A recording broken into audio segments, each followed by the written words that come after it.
ತಮಿಳುನಾಡು ಚುನಾವಣೆ ಫಲಿತಾಂಶದಲ್ಲಿ ಯಾರೂ ಊಹಿಸದ ರೀತಿಯಲ್ಲಿ ಟಿವಿಕೆ ಪಕ್ಷ ಜಯ ಸಾಧಿಸಿದೆ. ಆ ಮೂಲಕ ದಕ್ಷಿಣ ಭಾರತದ ರಾಜಕೀಯ ದಿಕ್ಸೂಚಿಯನ್ನೇ ನಟ ವಿಜಯ್ ಬದಲಿಸಿದ್ದಾರೆ. ತಮಿಳುನಾಡು ಬೆನ್ನಲ್ಲೇ ಸಿಲಿಕಾನ್ ಸಿಟಿಯಲ್ಲೂ ದಳಪತಿ ಅಲೆ ಏಳುವ ಮುನ್ಸೂಚನೆ ಸಿಗ್ತಿದೆ. ಶೀಘ್ರದಲ್ಲೇ ನಡೆಯಲಿರೋ ಜಿಬಿಎ ಎಲೆಕ್ಷನ್ ಇದಕ್ಕೆ ವೇದಿಕೆಯಾಗೋ ಸಾಧ್ಯತೆ ಇದೆ. ಈ ಕುರಿತ ಕಂಪ್ಲೀಟ್ ಡೀಟೇಲ್ಸ್ ಇಲ್ಲಿದೆ ನೋಡಿ. ತಮಿಳುನಾಡು ಮಾದರಿಯಲ್ಲೇ ಸಿಲಿಕಾನ್ ಸಿಟಿಯಲ್ಲೂ ಟಿವಿಕೆ ಕಮಾಲ್. ಜಿಬಿಎ ಚುನಾವಣೆ ಮೂಲಕ ದಳಪತಿ ರಾಜ್ಯದಲ್ಲಿ ಅಲೆ ಎಬ್ಬಿಸೋಕೆ ಸಿದ್ಧತೆ. மீண்டும் சந்திக்கும் வரை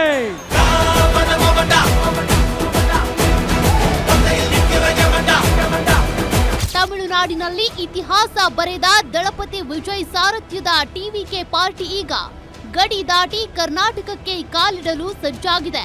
ಮುಂಬರುವ ಜಿಬಿಎ ಚುನಾವಣೆ ಮೂಲಕ ರಾಜ್ಯ ರಾಜಕಾರಣಕ್ಕೆ ಎಂಟ್ರಿ ಕೊಡಲು ತೆರೆಮರೆಯಲ್ಲಿ ಭರ್ಜರಿ ಪ್ಲಾನ್ ನಡೆದಿದೆ.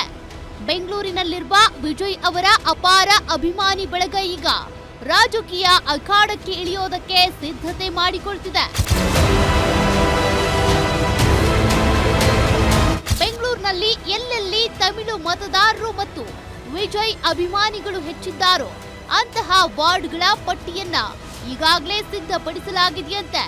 ಜಿಬಿಎ ವ್ಯಾಪ್ತಿಯ ಒಟ್ಟು 369 ವಾರ್ಡ್ಗಳ ಪೈಕಿ ಸುಮಾರು 50% ವಾರ್ಡ್ಗಳಲ್ಲಿ ಟಿವಿಕೆ ಅಭ್ಯರ್ಥಿಗಳನ್ನ ಕಣಕ್ಕಿಳಿಸುವ ಸಾಧ್ಯತೆ ಇದೆ. ಈ ಪಟ್ಟಿಯನ್ನ ಹಿಡಿದು ಅಭಿಮಾನಿಗಳು ಶೀಘ್ರದಲ್ಲೇ ಚೆನ್ನೈಗೆ ಹಾರಿ ವಿಜಯ್ ಅವರನ್ನ ಭೇಟಿಯಾಗಲಿದ್ದಾರಂತೆ. ವಿಶೇಷವಾಗಿ Gandhinagar, Shivajinagar, Chamarajpet, BTM layout, CV Raman Nagar, Pulakeshi ಮತ್ತು ಆನೇಕಲ್ ಭಾಗಗಳಲ್ಲಿ ತಮಿಳು ಭಾಷಿಕರು ದೊಡ್ಡ ಸಂಖ್ಯೆಯಲ್ಲಿದ್ದಾರೆ.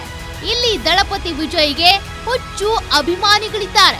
ಇದನ್ನೇ ಬಂಡವಾಳ ಮಾಡಿಕೊಳ್ಳುವುದಕ್ಕೆ ಹೊರಟಿರುವ ಟಿವಿಕೆ ಮೊದಲು ಸ್ಥಳೀಯ ಸಂಸ್ಥೆ ಚುನಾವಣೆ, ಆನಂತರ ವಿಧಾನಸಭೆ ಚುನಾವಣೆಯಲ್ಲಿ ಅದೃಷ್ಟ ಪರೀಕ್ಷೆಗೆ ಮುಂದಾಗಲಿದೆ ಎನ್ನಲಾಗ್ತಿದೆ.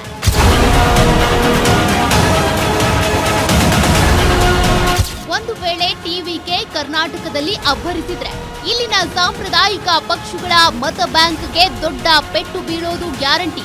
ಯುವ ಮತದಾರರು ಮತ್ತು ವಿಜಯ್ ಫ್ಯಾನ್ಸ್ ಒಂದಾದ್ರೆ ರಾಷ್ಟ್ರೀಯ ಪಕ್ಷಗಳ ಲೆಕ್ಕಾಚಾರವೇ ಉಲ್ಟಾ ಆಗಲಿದೆ. ತಮಿಳುನಾಡಿನಲ್ಲಿ ಕಮಾಲ್ ಮಾಡಿದ ವಿಜಯ್ ಕನ್ನಡಿಗರ ಮನಗೆದ್ದು ರಾಜ್ಯ ರಾಜಕಾರಣದಲ್ಲೂ ಇತಿಹಾಸ ಬರೀತಾರ ಅನ್ನೋದನ್ನ ಕಾದು ನೋಡ್ಬೇಕಿದೆ. ಒಟ್ನಲ್ಲಿ ಬೆಂಗಳೂರಿನ ಪಾಲಿಕೆ ಚುನಾವಣಾ ಕಣ ಈಗಿನಿಂದಲೇ ರಂಗೇರ್ತಾ ಇದ್ದು ಟಿವಿಕೆ ಎಂಟ್ರಿ ರಾಜ್ಯ ರಾಜಕಾರಣದಲ್ಲಿ ಯಾವ ಹೊಸ ತಿರುವು ನೀಡಲಿದೆ ಅನ್ನೋದು ಕುತೂಹಲ ಮೂಡಿಸಿದೆ. Ullas S Kiruvase, guarantee news.